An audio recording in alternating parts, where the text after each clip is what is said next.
the dime part of the marketing on the dime. We have been talking a lot about the marketing piece, which we know, so I'm just gonna be pretty directed. I'm gonna ask like Jake. So marketing on a dime. If I were to ask you on the dime question, and really on a shoestring budget, what's that minimal I should spend on building my marketing efforts? So with you. Yeah. So at a generic level, Yeah. what's that? What's Yes. that amount?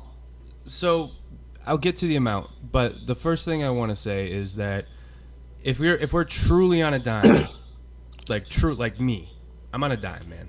I don't have Same for me, money dude. coming I in. get right? that. So I get that. so I am not gonna spend anything unless I know it works.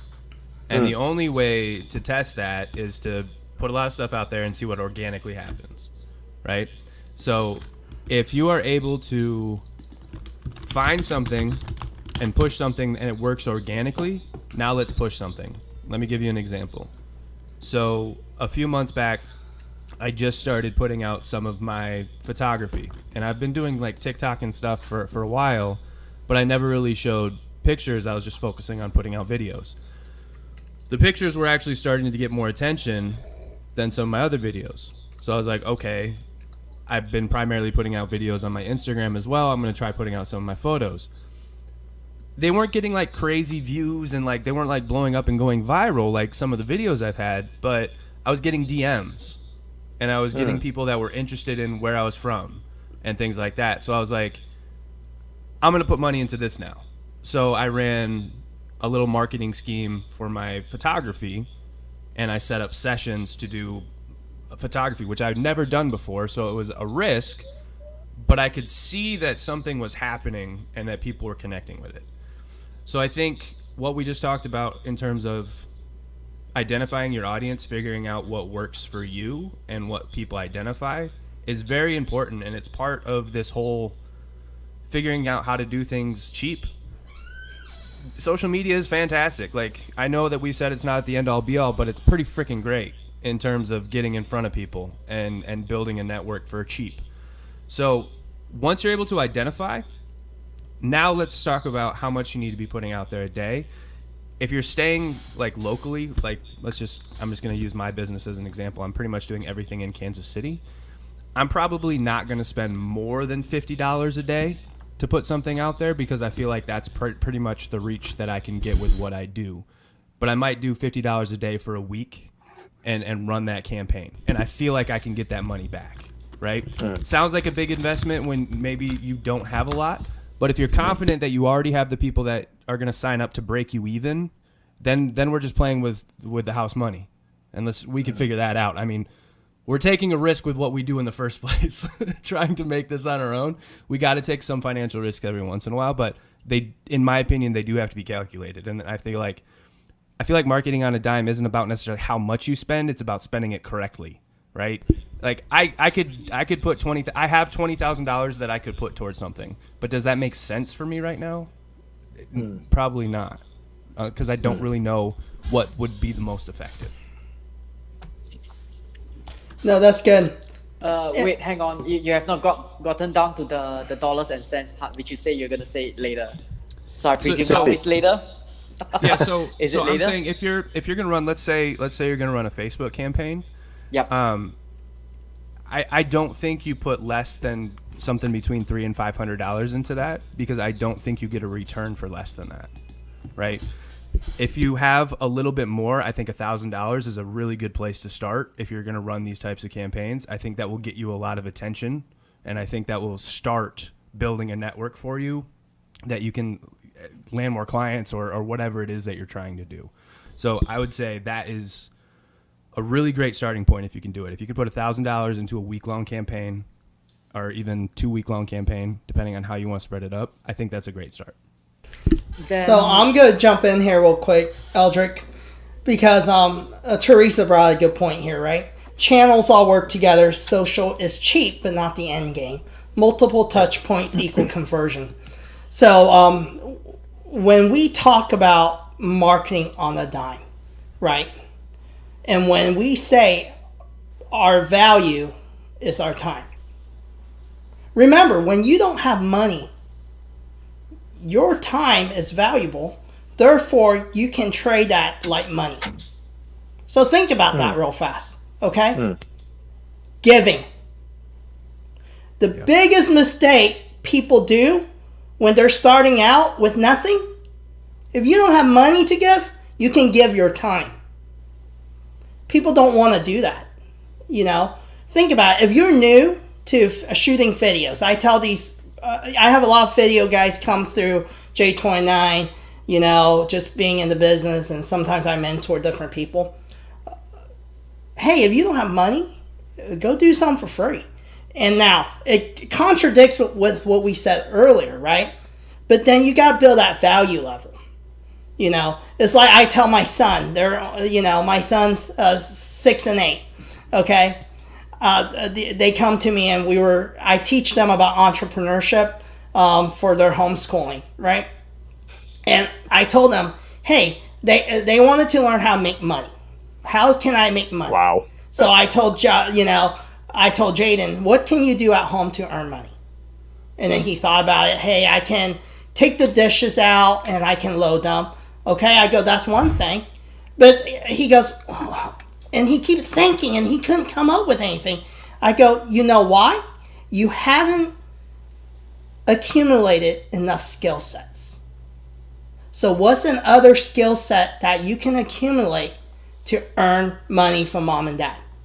There you go. Maybe wiping the windows in our home. Maybe vacuuming.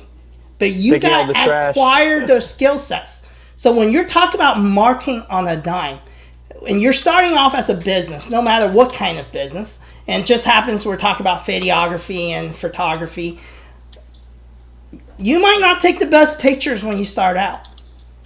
Then maybe you do a free session and have people come to you. And guess what? The value is in you can improve in your videography. Yeah. And as you improve, people go refer customers to you. Okay? The same thing when you're marketing. The first thing people always ask you when you're starting out is, do you have a portfolio of someone else you work with? I'm just starting out. How am I going to do that?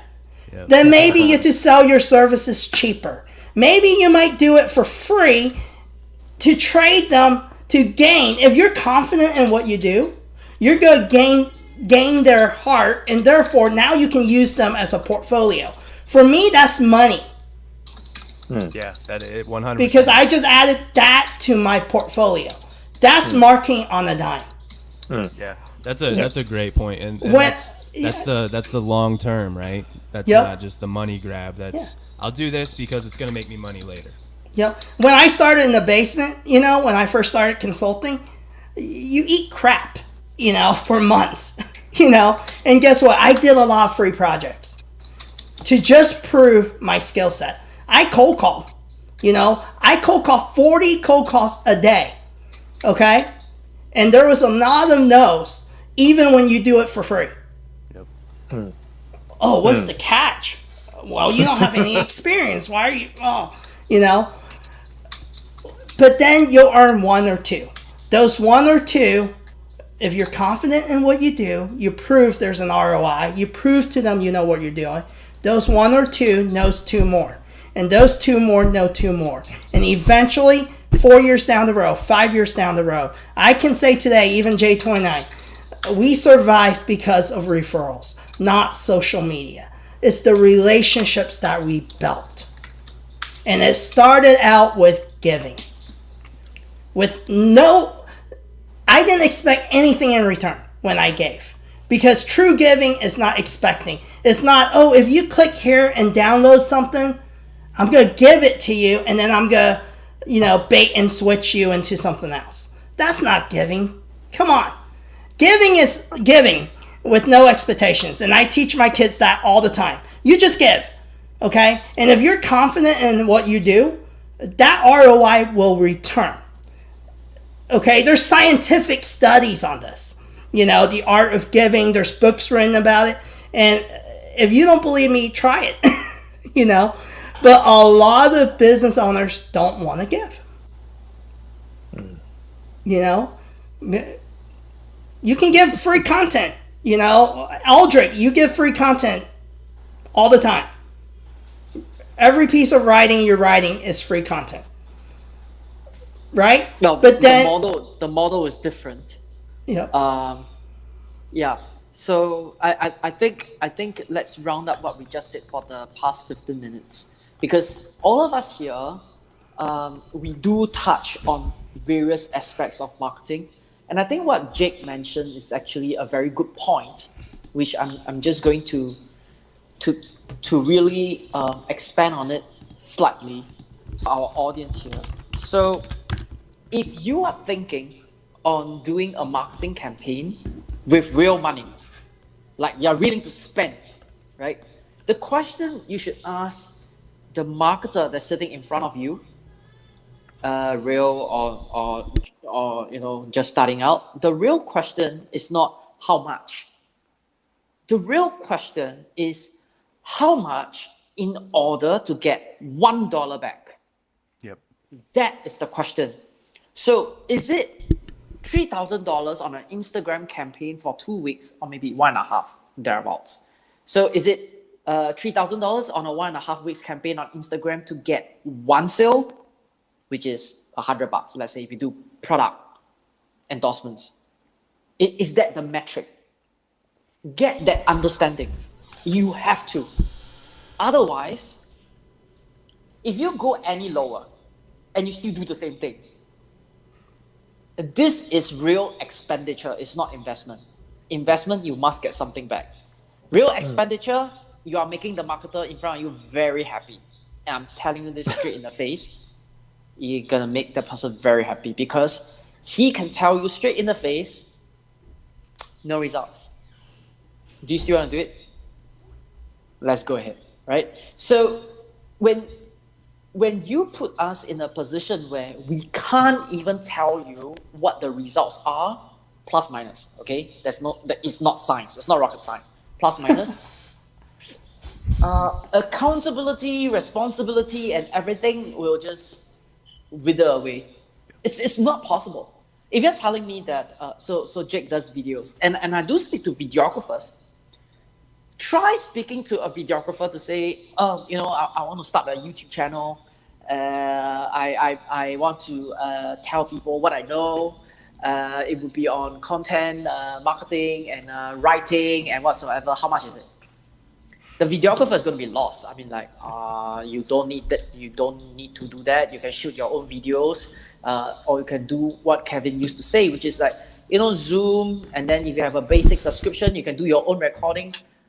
But the reason that you're looking for a videographer is you know that your own recording sucks. So you have to have a reason, right? So if you know that your own recording sucks and that you don't have the sound effects, you don't have the time to look for the OST and whatsoever, yes, you'll look for a videographer to help you finish up the last mile packaging. But you still have to do the first 80%.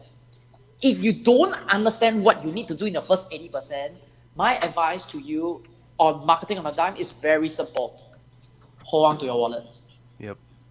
Do something for yourself. Mm-hmm. Yep. Okay? So marketing on a dime, don't spend it until you know how much you need to spend to get $1 or one sale.